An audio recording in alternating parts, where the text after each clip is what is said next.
भूत आया ना हनुमान जी आए। भूत की भावना आई तो हनुमान जी की भावना आने से उकट गई। तो उसने पुकारा, हे देव खुश हो जा, मैं उतर जाऊं, 100 साधु ब्राह्मण खिलाऊंगा। तो साहस आया, 50 फीट उतर आया। तब उसने कहा, देवता मुझसे गलती हुई, 100 साधु ब्राह्मण बहुत महंगा हो जाएगा। 100 साधु ब्राह्मण को खिलाना बहुत महंगा हो जाएगा। 25 ब्राह्मण 25 साधु खिला दूंगा। जब और उतर आया तो कहा, हे देवता ये 50 भी बहुत होता है। 5 ब्राह्मण 5 साधु को खिला दूंगा। जब और काफी उतर आया तो कहा, देवता एक बार और क्षमा कर दो, 1 ब्राह्मण खिलाऊंगा 1 साधु खिलाऊंगा। जब जमीन पर आ गया तो कहा, हे देवता न इतने ऊंचे कभी चढ़ूंगा न किसी को खिलाऊंगा। तो देवता के लिए देवता को कोई नहीं चाहता है, सब आत्मा के लिए चाहते हैं। जब आत्मा के लिए चाहते हैं तो आत्मा वारे द्रष्टव्य श्रोतव्य मंतव्य निदिध्यास्तव्य। अय मैत्री, जब आत्मा के लिए सब कुछ चाहा जाता है तो आत्मा ही का मनन चिंतन कर, निदिध्यासन कर, आत्मा में ही रत हो। श्री कृष्ण महाराज ने गीता में कहा, यस्त्वात्मरत रेव स्यादात्म तृप्तश्च मानवः आत्मन्यव च संतुष्टस्तस्य कार्यम न विद्यते। जो आत्मा में रत है, आत्मा में तृप्त है, आत्मा में संतुष्ट है, उसके लिए कुछ करना बाकी नहीं, पूरा हो गया, आत्म तृप्त।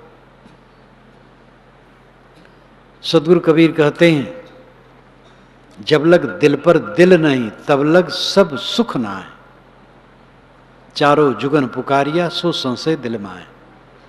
जब तक दिल पर दिल न होगा तब तक सब सुख नहीं होगा। दिल हमारा बहता है, बह रहा है, बह रहा है, सुख कैसे हो? जब दिल बहना बंद कर देगा, स्थिर होगा, तब सुख होगा, असली सुख। आत्मस्थित जीवन की परम ऊंचाई। आत्मा के लिए हम सब कुछ चाहते हैं। पुरुषार्थ क्या है? पुरुष का प्रयोजन क्या है? दुखों से बिल्कुल छूट जाना, दुखी न होना, जीवन में दुखी न होना। कैसे न दुखी हो? लड़का कहा नहीं मानता है, पत्नी गाल फुलाए बैठी रहती है, धन जितना चाहिए उतना नहीं है, समधी हमारे सिर पर चढ़े रहते हैं, हरदम हमें बदनाम करते हैं, न मालूम कितनी शिकायतें हैं।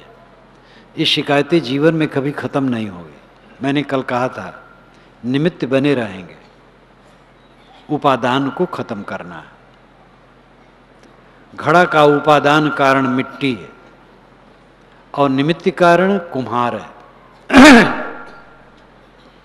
हमारे दुख का उपादान कारण हमारा अज्ञान है, निमित्त कारण परिस्थितियां हैं, प्राणी है, पदार्थ है। प्राणी, पदार्थ, परिस्थिति, इन तीनों में होकर के जीवन भर चलना है। और ये तीनों उपद्रव के घर हैं और तीनों से बच करके रहने कोई गुंजाइश नहीं। बस विवेक से रहें, संभाल के रहें, पदार्थों के संग्रह की चेष्टा ज्यादा न करें, जो सहज मिले संतुष्ट रहें। प्राणियों के संग्रह की चेष्टा न करें, जो सहज हो संतुष्ट रहें। सभी लोग अनुकूल परिस्थिति चाहते हैं, लेकिन सब समय अनुकूल परिस्थिति नहीं रहती है। महाराज राम को शाम को बताया गया था कि कल राजगद्दी होगी।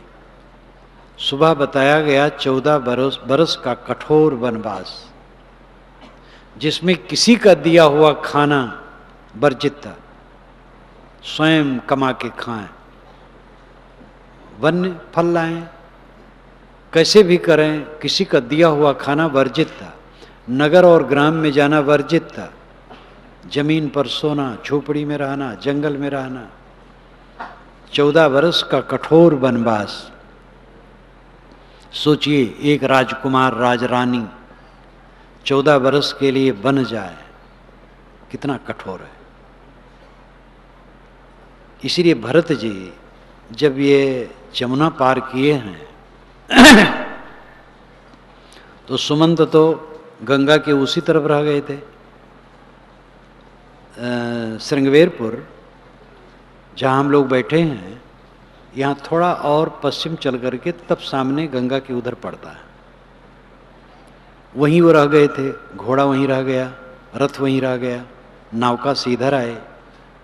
वहाँ से उतर करके उनको दिन भर भरद्वाज आश्रम चलते लगा। वाल्मीकि रामायण के अनुसार ये सब जंगल था। भरद्वाज आश्रम पर पहुँचते हैं, रात रहते हैं।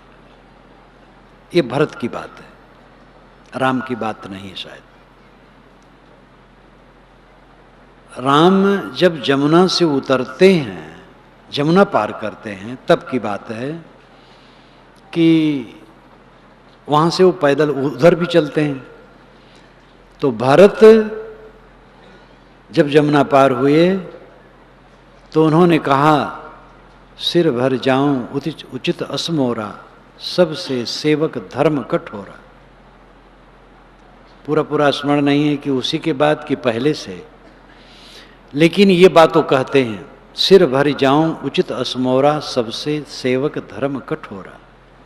राम पैदल गए हैं तो मैं पैदल चलूं शोभा नहीं देता, मुझे सिर के बल चलना चाहिए, लेकिन मजबूर हूं, अभ्यास नहीं, तो पैदल तो चलूं।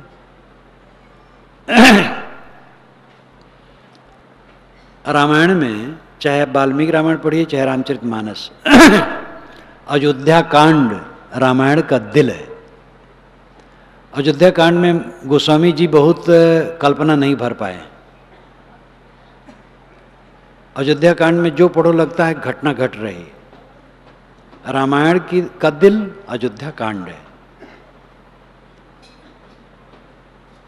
शाम को बताया गया राज्य और सुबह हुआ वनवास, और वन में भी स्त्री का अपहरण कम दुख है। घोर युद्ध, उसके बाद आने पर राजकाज मिलने पर महाकष्ट। अयोध्या वाले श्री राम को समझ नहीं सके, सीता जी को समझ नहीं सके।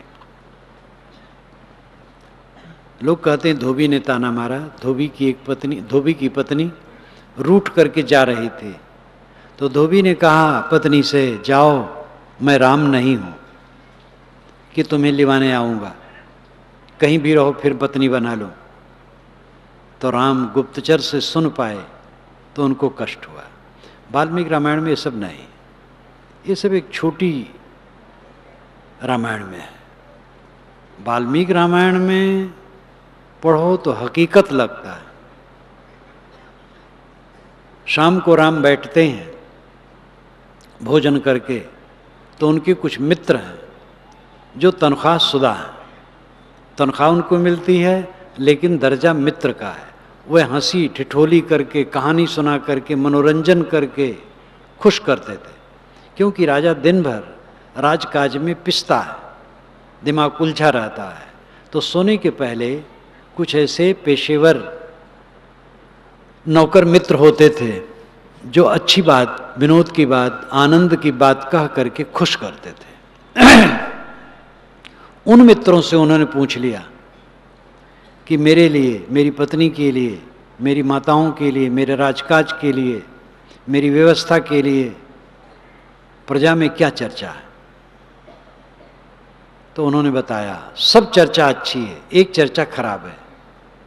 सीता रावण के घर में इतने दिन रही, शायद 21-22 महीने रही होगी, इतने दिन रही, राम ने फिर पत्नी बना लिया। हम लोगों की क्या दशा होगी?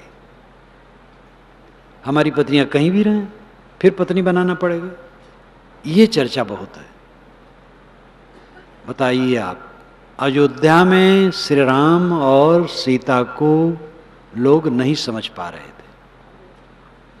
आपके गांव में आपको न समझ पाए लोग, क्या आश्चर्य है। गोस्वामी जी ने कहा, अब जस जोग की जानकी, मणि चोरी का कान, तुलसी लोक रिझाई वो, करस कातबो नान।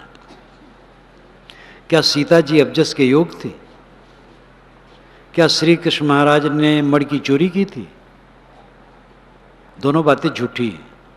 सीता जी जबरदस्ती ले जाई गई थी, लेकिन उन्होंने रावण को स्वीकारा नहीं। उनका संयम पूर्ण था, वे तप में परिपक्व थी, महान पतिव्रता थी, लेकिन अयोध्यावासी उनको नहीं समझ सके और राम को भी नहीं समझ सके। ये संसार है, जिस संसार में हम रह रहे हैं ऐसा है। तो उन्होंने, राम ने कहा अच्छा तुम लोग घर जाओ, सबको भेज दिए। वो उदास हो गए। तुरंत शत्रुघ्न, लक्ष्मण और भरत को बुलाते हैं। कहते मैं कुछ कहने जा रहा हूं, तुम लोग कुछ उस पर प्रश्न नहीं कर सकते हो।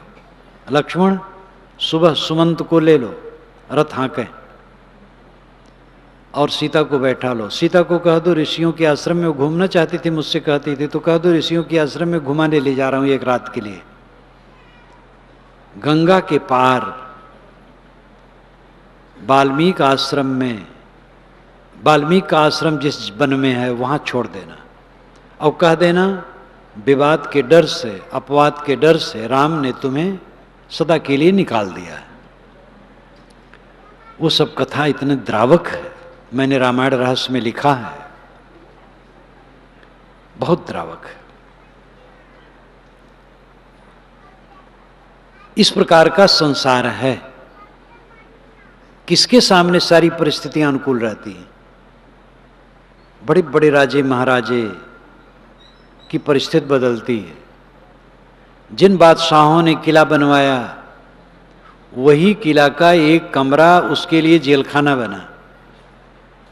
विरोधी राजा आया, चढ़ बैठा, पकड़ लिया, एक कमरे में बंद कर दिया और कब्जा कर लिया पूरा राज, पूरा किला। अपना बनाया किला का एक कमरा अपना कैद खाना बन गया। अपना शरीर जो बहुत प्यारा माना जाता है, एक दिन उठते बैठते नहीं बनता, रुलाता। जिन दांतों से हंसते थे खिलखिल, वही दांत रुलाते हैं हिल हिल। जिन बच्चों को हजारों बार चूमा, वे बच्चे सामने आना नहीं चाहते, बात नहीं करना चाहते। ऐसा संसार है।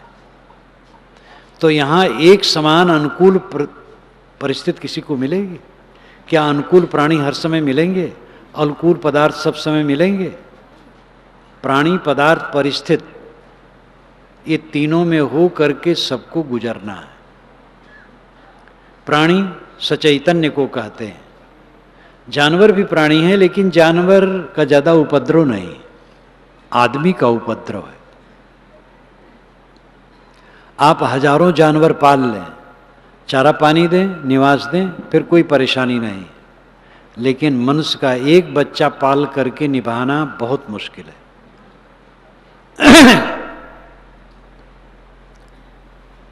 पदार्थ अचैतन्य है, प्राणी सचैतन्य है। परिस्थिति प्राणी पदार्थों की विशेष अवस्था है। जैसे दोपहर की परिस्थिति यहां भिन्न थी, शाम की परिस्थिति भिन्न थी, अब परिस्थिति भिन्न है। अभी कुछ मिनट के बाद यहाँ की परिस्थिति भिन्न हो जाएगी, कल यहाँ की परिस्थिति बिल्कुल भिन्न हो जाएगी, परसों और भिन्न हो जाएगी। प्राणी पदार्थों की विशेष अवस्था परिस्थिति कहलाती है। प्राणी बदलते हैं, परिस्थितियां बदलती हैं, पदार्थ बदलते हैं, सब कुछ यहां बदलता है। ऐसी बदलाहट में हम बैठे हैं पानी की धारा पर और स्थिरता की कामना करते हैं, तो दुख के सिवा क्या होगा?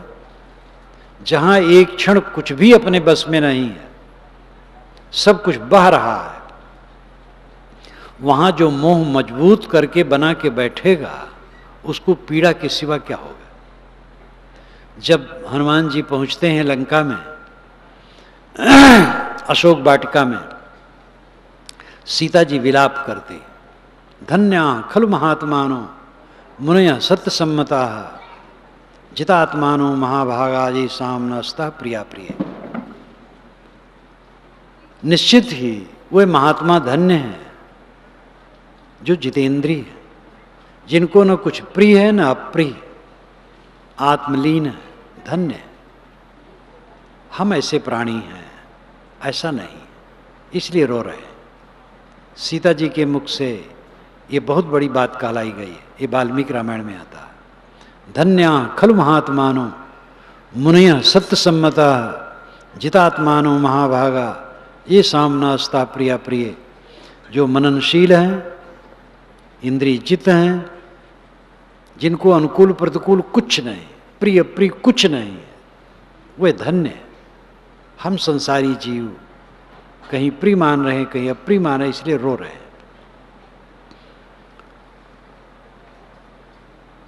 तो निमित्त मिलते रहेंगे, कारण बनते रहेंगे दुख के। उपादान, जो दुख का उपादान है, मुख्य कारण है, वो अज्ञान है, हमारा अहंकार है। हमने बच्चे को पाल पोस दिया, सेवा कर दी, बस हो गया। वो खाए पिए, अपना काम धाम करे, मस्त रहे, कोई जरूरत नहीं। अगर वो कुछ सेवा कर दे, धन्यवाद देना है, न सेवा करे, धन्यवाद देना है। कोई पूछे बच्चा कैसे है, अच्छा, बात मानता, हाँ मानता है, ये कहना ठीक है। नहीं मानता कहने से कोई मतलब नहीं। नहीं मानता है कहोगे तो जो मानता हो वो भी छोड़ देगा, और कहने से कोई फायदा नहीं। कुआं अपनी छाया अपने अंदर रखता है, बाहर नहीं ले जाता है। समझदार आदमी अपने दुख को अपने अंदर रखता है, उसको बाहर फैलाता नहीं। अपना दुख बांट दो, कोई दुख बटाएगा और मजाक करेंगे, हंसेंगे। जीवन तो ऐसा बनाना चाहिए दुख हो ही ना। बच्चा नहीं मानता, नहीं मानता, न मानने से मैं दुखी क्यों हो जाऊं? अमुक चीज कम हो गई तो भी गुजर होता है। हमसे कम स्थित वाले भी सुख से रहते हैं। गुजरात की याद आई, एक गांव में था कुंदनपुर। पहले तो बहुत ज़्यादा रहता था एक एक गांव में, 10-10 दिन, 15-15 दिन। अब नहीं रह पाता हूँ, अब 1-2 दिन रह पाता हूँ। गांव के बिल्कुल एक किनारे दूसरे तल्ले पर मेरा निवास था, और उसके बाद मैदान था, उसमें मजदूरों की झोपड़ियाँ बनी थी। वो उन्हीं लोगों की थी, झोपड़ियाँ मजदूरों के लिए बनाए थे। रात में मजदूर गाते और नाचते थे देर तक। एक दिन पटेल लोगों से मैंने पूछा, वो पटेल सब हैं, धनी धनी सब। मैंने पूछा कि ये बतलाओ, तुम लोग गा नाच सकते हो इनके समान? तुम लोग धनी हो और ये लोग आपके मजदूर हैं, और रात में गाते नाचते हैं मस्त। एक बार मैं प्रवचन कर रहा था, पटेल लोग बैठे थे, इतने मजदूर लोग आ गए, सामने खड़े हो गए। मैंने कहा आओ बैठो, तो नहीं बैठ रहे थे। मैंने कहा बैठो, यहाँ सब बराबर है। बैठाया। मैंने कहा देखो, उन लोगों से पूछा किसी को ब्लड प्रेशर है, किसी को शुगर है? सब हंसते थे, कुछ नहीं है।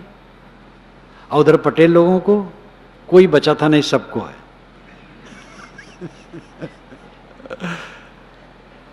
तो सुख कितने में मिलता है? वस्तुओं की मात्रा का महत्व नहीं होता है, मन कैसा है। वे सब ज्ञानी नहीं थे जो मजदूर थे, लेकिन उनकी परिस्थिति ऐसी थी कि वो ज्यादा सोचने और चिंता करने की स्थिति में नहीं थे, इसलिए वो सरल थे, ज्ञान से नहीं, सहज। और जो धनी लोग थे वे धनी थे, उनकी सोचने की सामग्री दिमाग खराब करने वाली थी, धन दौलत, उससे वो सब परेशान। सुख किसमें मिलता, कितने में मिलता है? सुख विवेक में मिलता है। मजदूरों का उदाहरण मात्र है। वे मजदूर भी बेचारे लालसा कामना वाले हैं, लेकिन उनका सीमित विचार है, कमाते हैं, खाते हैं, मस्त रहते हैं। धनियों की तरह उलझे नहीं हैं, लेकिन ज्ञानी नहीं है, वे भी सुखी नहीं है। उनके मन में भी उद्वेग है, वासनाएं हैं, तृष्णाएं हैं। वो तो अपेक्षा, धनियों की अपेक्षा वे सुखी लगते थे। कम वस्तुओं में भी हम सुखी रह सकते हैं।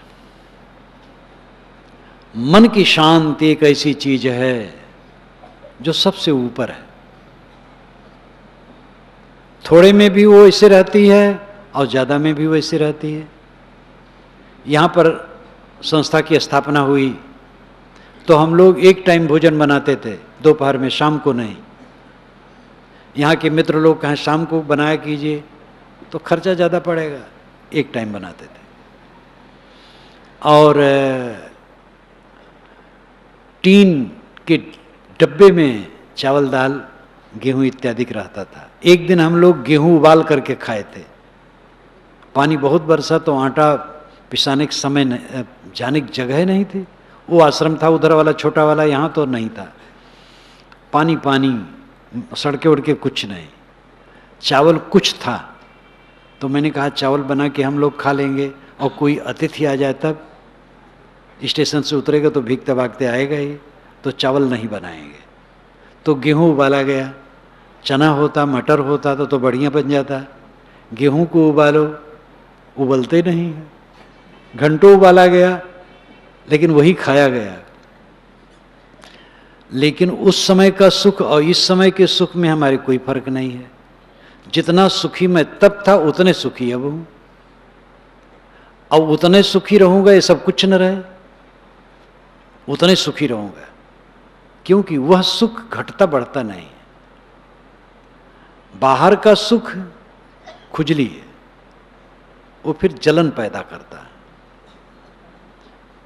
तामे घटे बढ़ी रतियों ने ये विधि आप संवारे, कबीर साहब ने कहा। जैसी कहे करे जो तैसी, राग द्वेष निर्वारे। तामे घटे बढ़े रतियों नहीं ये विधि आप संवारे। जैसा कहे वैसा करे और राग द्वेष का त्याग करे, और उसमें रत्ती भर घटे बढ़े ना, अपने का सुधार करे।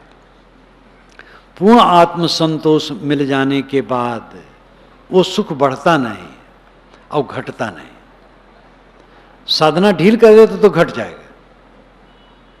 कोई कितना परिपक्व साधक हो, पूर्ण जीवन मुक्ति स्थिति में हो, लेकिन साधना ढील कर देगा तो दुख पैदा हो जाएगा। इसलिए कभी भी असावधान साधक को नहीं होना चाहिए। मन को जीत लिया, अहंकार मत करो। मन को मृतक जान के मत कीजिए विश्वास। साधु तहां तक भय करें जब तक पिंजर सांस। साहब कहते हैं मन मर गया मत विश्वास करना, मरकी हुआ भूत। साहब ने एक साखी में कहा ये मन मरा लेकिन भूत होकर के खड़ा हो गया। थोड़े समय के लिए मर गया फिर जग गया।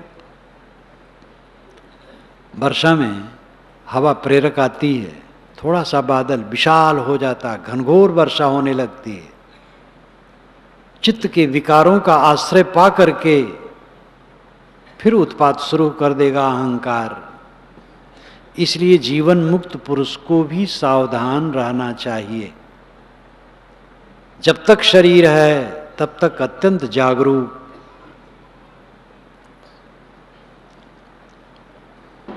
जीवन की कमाई मन की पवित्रता है। यह मन तो निर्मल भया जैसे गंगा नीर, पीछे पीछे हर फिरें कहें कबीर कबीर। यह मन ऐसा निर्मल हो गया जैसे गंगा का पानी। आज का गंगा का पानी यहाँ का निर्मल नहीं, ऋषिकेश में है, लेकिन कुछ वहाँ भी मैला हो गया। उसके पहले भी छोटे छोटे नगर हो गए। साहब के जमाने में पानी निर्मल था। गंगा का पानी या कोई भी पानी मूल रूप में निर्मल है, लेकिन दूसरी वस्तु मिल जाती है तो गड़बड़ा जाता है। मन निर्मल हो गया। यह मन तो निर्मल भया जैसे गंगा नीर, पीछे पीछे हरि फिरें कहें कबीर कबीर। साहब कहते भगवान पीछे पीछे घूमते हैं, कहते हैं कबीर मैं आपकी क्या सेवा करूं। कबीर कहते मैं हर के पीछे नहीं घूमता, हर मेरे पीछे घूमता है।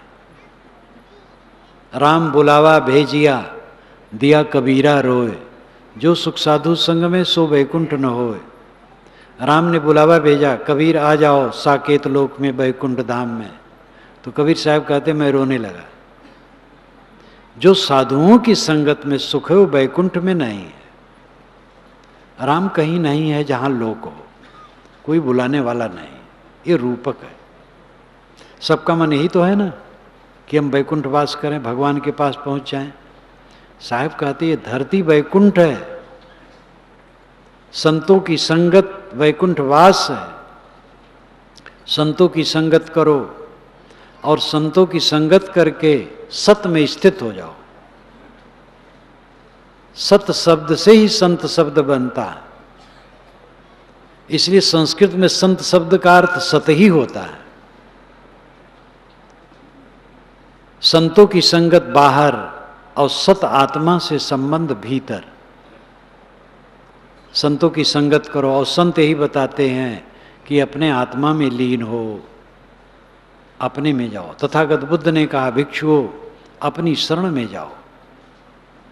तुम मेरी शरण में आए हो, अब मैं बताता हूं तुम अपनी शरण में जाओ। तो अपनी शरण का मतलब क्या है? पटिवासेयत्तमत्तना, ये उन्हीं का वचन है। अत्तना चोदयत्तानम पटिवासेयत्तमत्तना सोअत्तगुत्तो सतिमा सुखम भिक्खु विहाइस। आत्मा द्वारा आत्मा को उद्बुद्ध करे, जागृत करे। किस मोह में पड़े हो, क्या तुम्हारा है?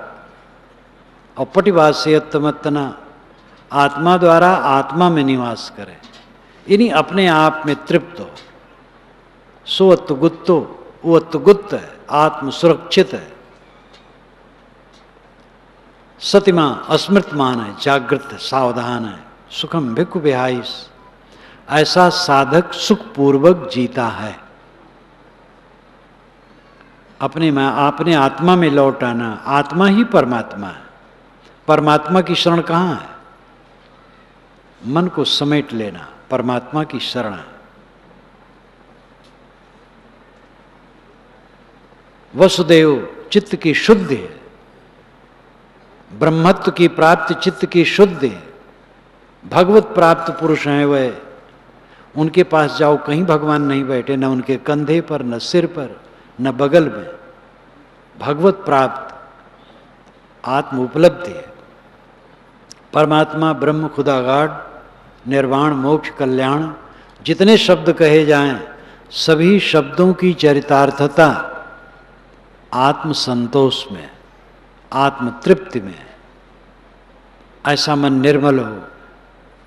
फिर पीछे पीछे हर फिर कहें कबीर कबीर, पीछे पीछे भगवान घूमेंगे। आदमी के पीछे या तो भगवान घूमेगा या तो शैतान घूमेगा। वो भगवान शैतान उसके संस्कार हैं। मलिन मन वाले के पीछे उसके कुसंस्कार घूमते हैं, काटते रहते हैं। निर्मल मन वाले के पीछे उसके निर्मल संस्कार घूमते हैं, आनंद देते हैं। संतों का आदर आप क्यों करते हैं?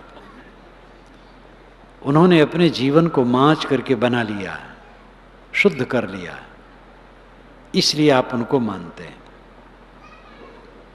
अंतर ज्योत उनकी प्रकाशित हो गई है और वही आपको करना है, अपनी अंतर ज्योत को जगाना है। मधुवातारितायते मधुचरंत सिंधवा माध्वैर्न संतौषधि, ये ऋग्वेद का एक गायत्री मंत्र है। मधुवाता रितायते, रितायते ऋत के पथ पर चलने से वात मधु ढोता है। वात और वायु दोनों शब्दों का प्रयोग वेद में आता है।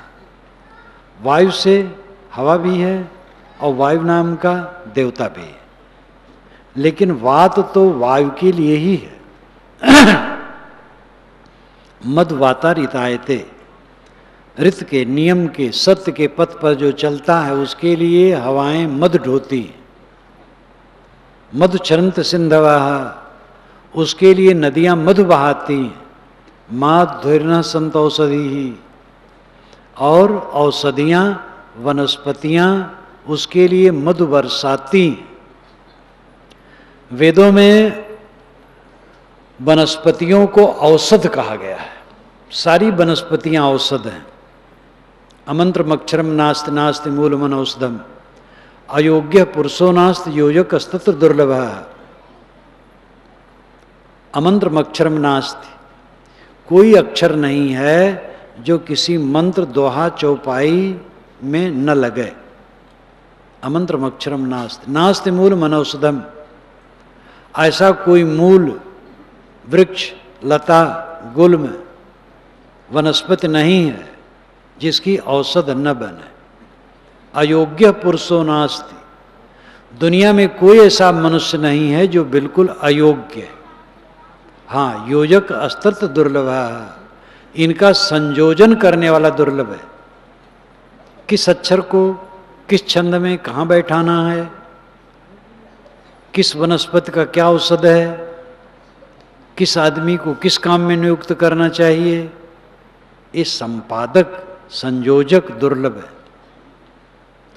तो माधुर्य संतौषधि ही औषधियां मधु बरसाती। इसमें सार क्या है? जो नियम से चलता है सारी सत्ता उसके लिए अमृत वर्षणी हो जाती है, उसके ऊपर अमृत बरसाती है। आप संतुलित भोजन करें सुखी रहेंगे, लोभ लालच में पड़ करके ज्यादा खाएंगे दुखी हो जाएंगे। इतना छोटी सी बात ले लीजिए, रित नियम, नियम से चले, संतुलित भोजन करें ज्यादा ना करें, सुखी रहेंगे। किसी से मिलें मीठे वचन का, स्वभाव जान के बात करें, विचार जान के बात करें। अगले आदमी का जो विचार है उसके विरुद्ध में बोल दिए, बात पहले खराब हो गई, कटुता आ गई। जब छुटे तो मन में क्लेश हो रहा है, कौन समझदारी है? अगले आदमी का मन जान लो, स्वभाव जान लो, विचार जान लो, मंतव्य जान लो, फिर ऐसी बात करो जिससे उसको भी कुछ सुख मिले, आपको भी सुख मिले। जब दोनों बिछड़ो तो दोनों के मन में आनंद हो। बात करने का कल नहीं, पहुंचते ही ठोक दिए उल्टी पलटी बात, जब बिछड़े तो बेचैनी हो रही है। नियम से चलना क्या है, रित से चलना क्या है? यही सब है। समझ के बोलना, समझ के खाना, समझ के बात करना, समझ के संबंध जोड़ना, समझ के संबंध तोड़ना, सारा व्यवहार विवेक से करना। एक एक बूंद इकट्ठा हो करके घट भरता है। इसी प्रकार हमारे 24 घंटे के एक एक कर्म, एक एक वाणी और एक एक सोच के संस्कार बनते हैं, और वही हमारी पूंजी बनते हैं, वही हमें सुख या दुख देते हैं। असावधान होके जीते हैं, सुबह से उठते हैं, कोई लगाम नहीं है, कुछ भी बोलते हैं, कुछ भी सोचते हैं, कुछ भी खाते हैं, कुछ भी करते हैं, कैसे भी कर लिए। लोगों दूसरे को धोखा दे करके खूब रूप से बात करते हैं, उल्लू बना दिया, बेवकूफ बना दिया। अब बंदा आनंद से रहे। वही सीताराम काका का जो मैंने उदाहरण दिया था, एक बार कहा आकर के, फिर वो चोरी उसकी बढ़ गई थी, आया बैठा, कहा भैया एक रात को 2 घंटा मेहनत किया, अब बंदा 6 महीना बैठ के खाए। और रात में गया था कहीं चोरी किया था तो उसको माल मिल गया था, तो कहे बंदा आप 6 महीना बैठ के बंदा खाए। मैंने कहा तुम बहुत गलत काम कर रहे हो, तो हंस के चला गया। वो हंस दे हमारे पास से चला जाए। अंतिम में रोया जब मिला, उसी को कुछ दिन के बाद मरा होगा। कहीं जाता थोड़े है, जो कुछ करो सब सामने रहता है। हमारे कर्म को कोई न जाने, न जाने भगवान जानेगा। परमात्मा सबके अंदर में बैठा है। आत्मा परमात्मा, और अपनी आत्मा से कोई छिपा नहीं सकता है। आप चोरी करें, दूसरे की आंखें न देखें, ये संभव है। परमात्मा की आंखें न देखें, ये कैसे संभव है? परमात्मा की आंख कहाँ नहीं है? हर जगह परमात्मा की आंख है। वो आपकी आंख परमात्मा की आंख है। आप चोरी करोगे, आपकी आंखें देखेंगी, अब आपकी अंतरात्मा जानेगी। अंतरात्मा परमात्मा है और आपकी आंखें परमात्मा की आंखें। ये वैज्ञानिक परमात्मा का लक्षण है। कोई अपनी आत्मा को नहीं छुटला सकता है। इसलिए आत्मा को पहचानें, आत्मशोधन करें, अपने को सुधारें। जतन बताए जई हो कैसे दिन कटे। बहुत द्रावक भजन है। शिष्य गुरु से कहता है, हे गुरुदेव, आप तो निष्काम पूर्ण हैं, मैं अधूरा हूं, मुझे रास्ता बताइए, यतन बताइए, युक्ति बताइए, उद्योग बताइए, साधना बताइए, मेरे दिन कैसे कटेंगे। दुख में कटा तो जीवन बेकार है, सुख में कटे, रो रो के न कटे, चिंता करके न कटे, राग द्वेष करके न कटे, कलह करके न कटे। दूसरे के कलह को सह लें, दूसरे के विवाद को सह लें, हम न करें। सहना ही इसके लिए तरीका है, बचाना, सहना। प्रवचन में जितनी बातें कही जाती हैं उसमें थोड़े से भी काम चल सकता है, और बहुत सुनने के बाद भी काम नहीं चल सकता है जब तक अभ्यास न किया जाएगा। जो आप सुने हैं, मैं कह रहा हूं इसलिए पूर्ण रूप से तत्पर हूं। मैं तत्पर न रहूं तो कह नहीं पाऊंगा, इसलिए जितना मैं कहता हूं सावधान होकर कहता हूं। आप जो सुनने वाले हैं, कहीं मन इधर जाता होगा, कहीं उधर जाता होगा, कई बात नहीं सुनते होंगे, कुछ सुनते होंगे। जो खूब तैयार होंगे वो पूरा सुनते होंगे, फिर भूल जाएंगे। इसलिए प्रवचन में तो एक प्रेरणा आपको दी जाती है, एक ठोकर दिया जाता है, जगह और स्वयं लग जाए। स्वयं विवेकवान संतों की संगत करना शुरू करें, ज्ञान के ग्रंथ पढ़ें, दिन में 2 बार 3 बार समय निकालें, अकेले में बैठें, स्वाध्याय करें, चिंतन करें, साधना करें, अपने मन के विकारों को धोएं, निर्मल मन बनाएं। राम भजन यही है, आत्मशोधन ही राम भजन है। राम घट घट में बैठा है। ऐसी जिंदगी हमारी हो जिसमें सुख शांति हो। इसी के लिए शिष्य कहा था, गुरुदेव हमें जतन बताइएगा और हमारे दिन कैसे कटेंगे। दिन कटे सुख से, सुख से कटेगा विवेक साधना से।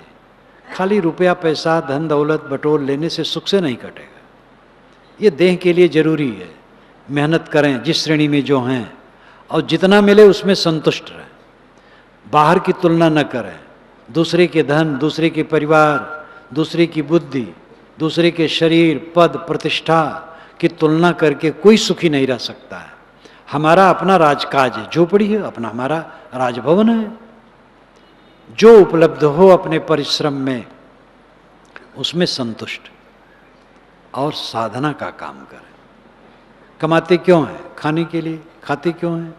जीने के लिए। जीते क्यों हैं? इसका पता नहीं है तो क्या जीवन है? कमाएं खाने के लिए, खाएं जीने के लिए, और जिएं आत्म सुधार के लिए। आत्म सुधार से ही शांति मिलेगी और दिन अच्छे ढंग से कटेंगे। आपको धन्यवाद देते हुए मैं अपनी वाणी को विराम देता हूँ।